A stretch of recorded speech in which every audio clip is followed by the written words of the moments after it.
As a Navy SEAL leader, I've always chosen light and fast over slow and heavy. As such, I rarely wore my side plates into battle.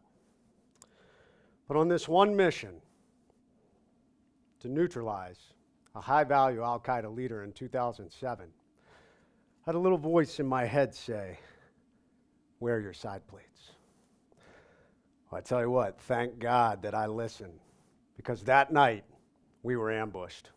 And I was shot 8 times by an enemy PKM machine gun to my body and face, leaving me for dead in the middle of one of the fiercest firefights of my war.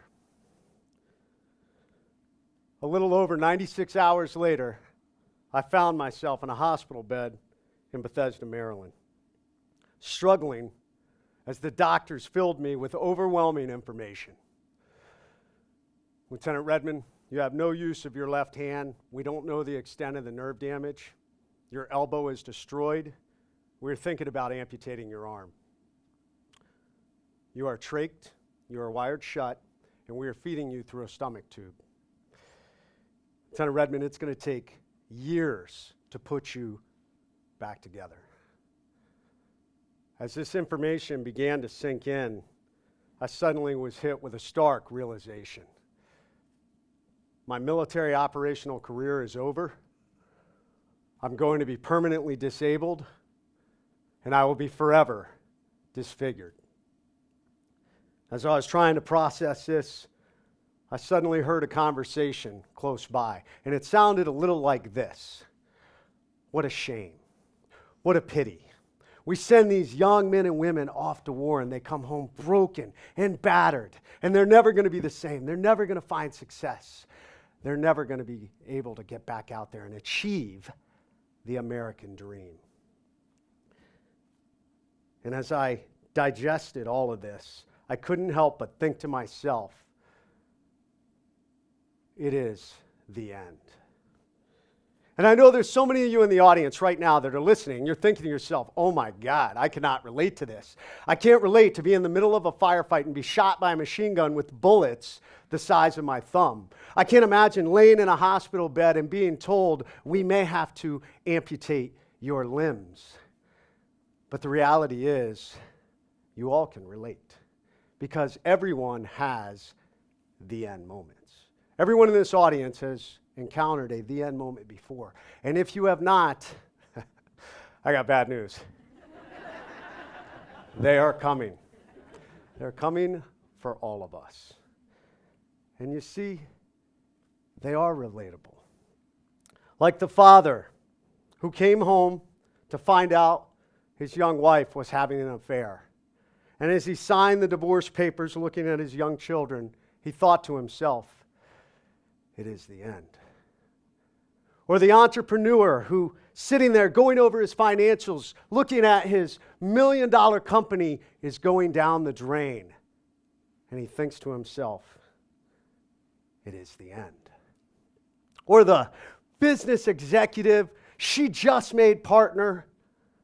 And as she goes to her annual checkup, the doctor says, "You've got stage 4 metastatic breast cancer. We need to do an immediate double mastectomy." She thinks to herself, it is the end. You see, all of us in life encounter these the end moments, these hard, stress-filled, anxiety-filled moments that unexpectedly hit us, no different from that ambush I encountered in Iraq. The difference is, these are life ambushes. And you are not being hit by actual bullets or bombs that occur on the battlefield. You are being hit by the bombs and bullets of life. And the thing is, that's common for all of us. When these ambushes occur, we all get stuck on a central point. In special operations lingo, we call it the X. And the X is that central point of attack. It is the point of incident. It's the point of the end moments. And for most of us, we focus on the pain. We focus on the misery. We focus on that stress. We focus on the past and what we've lost, instead of focusing on what really needs to happen which is what I was taught in my special operations career. When these life ambushes come, we must get off the X as quickly as possible. So how do we do that? As I lay in that hospital bed, digesting all these grim prognoses, the negativity, I realized in that moment I had a choice. I had a choice in how I would deal with this. I could lay there on the X and feel sorry for myself. I could listen to the negativity, or I could figure out how to drive forward. And in that moment, I decided I would not be the victim that some wanted to put me into that box. Instead, I was going to step up. I was going to look at how to go forward. And when my wife came back into the room, I said, "Give me my pen." And I wrote out this sign. Attention to all who enter here. If you're coming in this room with sadness or sorrow, don't bother.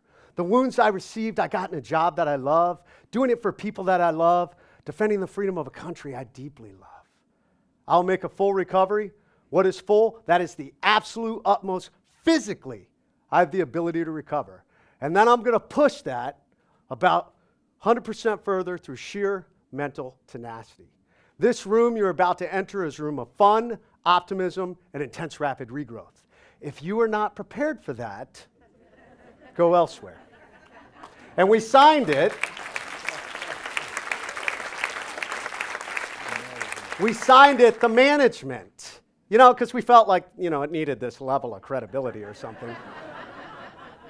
It is amazing the power of positivity over negativity. It is amazing what in the face of massive adversity, when we choose to drive forward, what it can do for us. Because most people are unwilling to do this. We're so focused on the pain and the misery and on what we lost, we focus on the end. And we get stuck on the X. Failing to realize one of the greatest gifts you have when life ambushes come, that it can become a new beginning. Some of the hardest moments in your life will become some of the greatest opportunities. You will be reborn like a phoenix from the ashes. And as I wrote that sign out and we hung it, I thought to myself, okay, you've set the benchmark. You've said where you're going to go. How do we go? And it comes down to two key principles I had learned in my special operations career. The first one is you have to be willing to overcome. You have to build this relentless overcome mindset. Because you see, life ambushes are coming for all of us. Life is unfair. It doesn't go according to plan. But if you already have it in your mind that no matter what obstacles or adversity I come up against, I'm going to overcome, you're already well on your way.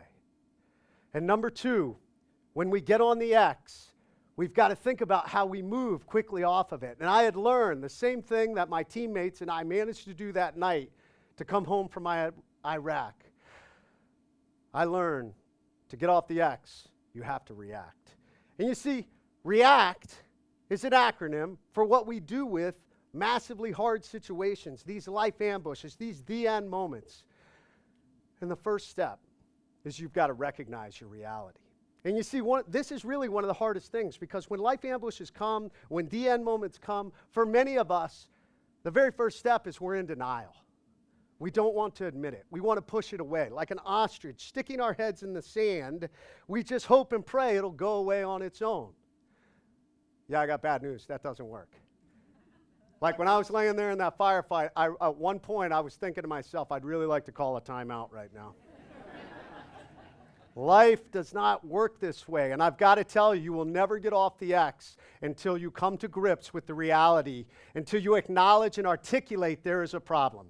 Houston, we've got a problem. And it's at this point that you are starting the process to move forward. Number two, now that we know it, we've got to evaluate our assets.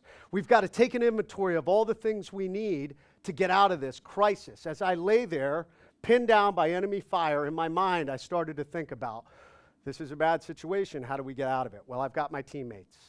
I've got a Marine Corps Quick Reaction Force. I've got an Army medevac helicopter crew. I've got drones. I've got an Air Force AC-130 gunship. These were all the assets we had to utilize to bring this problem. No different than we all have in life. You see, when these hard moments come, we need to think about, I have my family, I have my friends, I have some money in an account, or maybe I need to borrow some money to deal with a problem. Maybe I need an accountant, maybe I need an attorney, maybe I need a priest, counselor, chaplain. It doesn't matter. All that matters is we evaluate these assets and take stock of our inventory. The next one, we've got to assess the possible options and outcomes. And when we look at this, oftentimes when people make it to this step, there's this sudden sense of urgency. Like, oh my God, I'm in a crisis and I need to move right now. And so often we tend to put ourselves in a worse situation because we did not think through the steps. So this is where it's critical to take inventory, to look at our options, and look at the outcome.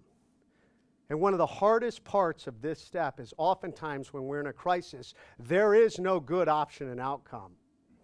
It is choosing the best of the bad decisions. And so often, so many of us don't want to do what needs to be done, which is the short-term pain for the long-term gain. It took me 12 years to get to where I am now, and I followed this process. Number 4, you've got to choose a direction and communicate. And this is absolutely critical, because one of the things is when you have a life ambush and you're on the X, you are never on the X alone. Your family gets pulled onto the X with you. Your kids get pulled onto the X with you. Your spouse is on the X with you. If it is a business ambush, your employees, your colleagues, your partners, they're all on the X with you. And guess what? In that misery, agonizing, stress-filled, the end moment, they feel it too. And this is where you have to step up and provide something that is one of the quintessential pieces of the overcome mindset. When you say, this is where we're going, and this is how we're going to do it, you give people hope. Hope is a powerful ally. And the last one, most important, you have to take action. You have to execute. I've watched so many businesses, individuals that have gone through trauma that go through this process and they get into this infinite loop where they continue to go back and forth through this process without ever taking action because they are waiting for the perfect moment. They're waiting for a lull and gunfire. They're waiting for their next paycheck. They're waiting to close this deal because it's going to be the tipping point to allow us to get out of this crisis. I hate to tell you, the perfect moment will never come. The time to move is now. The time to get off the X is now.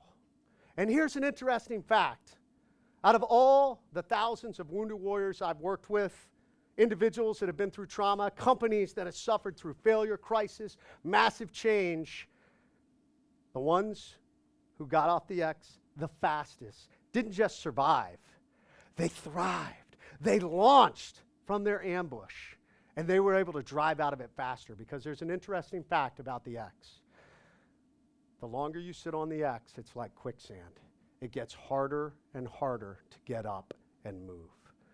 This is why this process is so critical. Life ambushes are out there. The reality is, right now, for all of you out there, you were either in a life ambush, you're coming out of a life ambush, or somewhere out there on the horizon, one is waiting for you. But here's the good news. You have a choice. You have a choice in how you're going to deal with it. That day in that hospital, I chose to drive forward. I chose to overcome. I chose to not be limited by what the doctors said my prognosis would be. I chose to ignore the negativity around me. I chose to figure out not how I would be the past version of who I was, because the reality is that's never going to happen. Instead, you have to figure out how to become the best version of your new you, your new 100%. And I created something called the Pentagon of Peak Performance. And I looked at, and over the last 12 years, I focused physically, mentally, emotionally, socially, and spiritually. And it brought me to this spot right here. So the good news is, when these life ambushes come for you, you have a choice. Choose to be positive. Choose to put your own sign on the door. And choose to get off the X and overcome. Thank you.